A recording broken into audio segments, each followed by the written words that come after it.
Sonamukhi BDO অফিসের সীমানা পাঁচিল। শুরু করব আজকের এই গল্প এখান থেকে।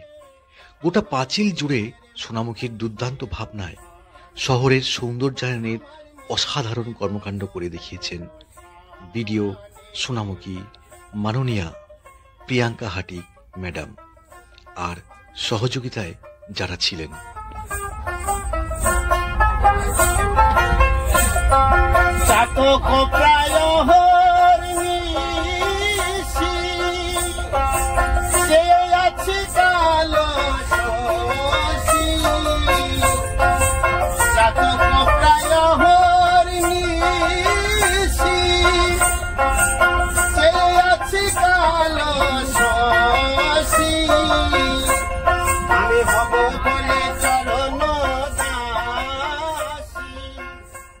সোনামুখীকে জানতে চাইলে সামান্য কয়েকটা মিনিটই যথেষ্ট।